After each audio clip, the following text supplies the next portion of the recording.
The MacBook Air is absolutely one of the best laptops to buy in 2025. I have before me two models. I have the M2 model, which I've owned for the past 2 years, and I have the M4 model with 24 gigs of RAM. However, I will be returning the M4 model because it's not what I had hoped it would produce.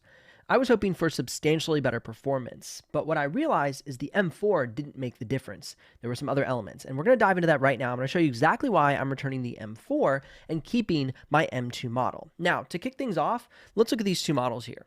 I have the M2 MacBook Air with 8 gigs of RAM. Okay, this is the 16 gig model, but I have the 8 gig model, and that's the refurbished price, so you can get it on Best Buy right now. The reason I'm showing this model is because if I were you, this would be the possible model I would be purchasing in 2025. Now, we have the brand new MacBook Air 15 M4 with 24 gigs of RAM. That's the model I purchased in consideration of upgrading from the M2 to the M4. So I started out my M2 journey with the MacBook Air, the 15-inch model with 8 gigs of RAM, and I absolutely love it. It is possible to edit 6K video on the go. It is an absolute powerhouse. However, the single biggest limitation I experience with the MacBook Air is the RAM. And somebody might think, Ben, you're a tech reviewer. Why don't you follow your own advice? But to be honest, it was really a budget thing for me. When I purchased the M2 MacBook Air about 2 years ago, I didn't want to spend more than $1,600 on my on-the-go laptop. And so I landed on 8 gigs of RAM. But what's crazy is you can now get 16 gigs of RAM, 24 gigs of RAM with the latest M4 at nearly the same price I paid for my 8 gig version 2 years ago. Okay, well then why on earth would I be returning this new great deal? I'm glad you asked. I'm going to go ahead and show you real quickly why upgrading RAM would have been the better choice than going ahead and going for the M4. Because I could technically pay $999 to get a 16 gig RAM M2 because I love my M2, it's got plenty of performance, but the RAM was my biggest limitation.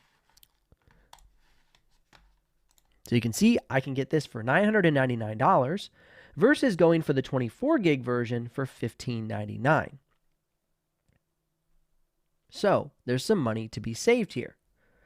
Now, to be totally honest, if I was in the market to purchase one and I did not currently have a MacBook Air, I would absolutely purchase the 2025 M4 with 24 gigs of RAM because I think that is absolutely one of the best configurations on the market right now. And I'm going to show you something real quick inside of Premiere Pro.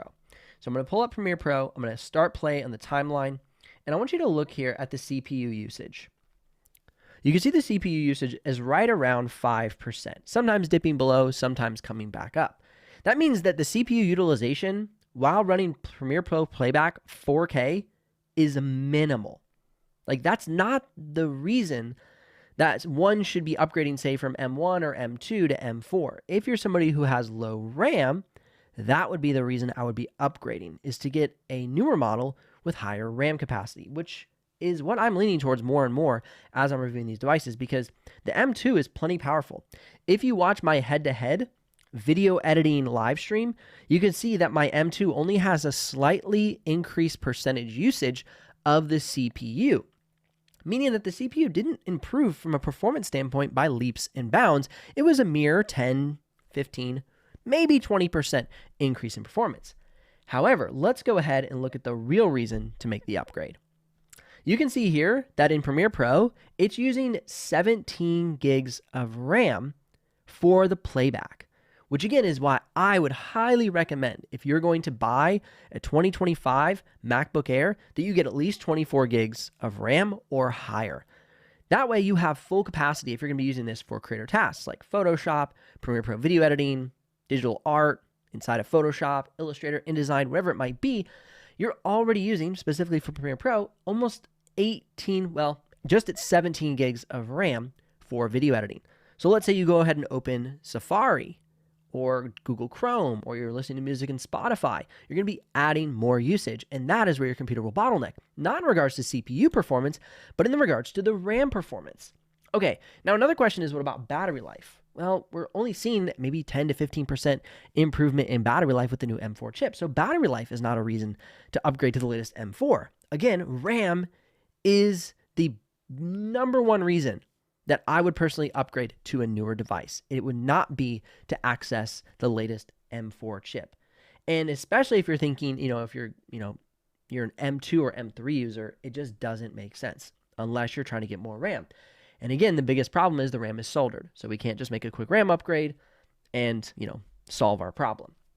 So that was the number one reason I would consider looking at an M2 or an M3 pre-owned personally, because even if I wanted to make the upgrade and I needed to sell my M2, I could only sell my M2 for about $600, maybe $700 if I was doing a direct sale on eBay or something. But as far as wanting to sell to like one of those companies that purchases pre-owned devices, just to make it simple, it's about $600 to $700 max.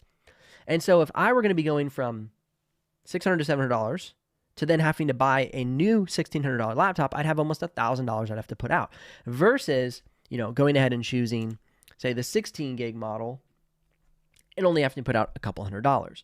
Now, again, this all comes down to the narrative of I already own a MacBook Air. And so if you already own one, it's kind of a tough decision on how to proceed from here because you're already invested. And so for me, where I stand right now, I'm going to keep using my MacBook Air M2.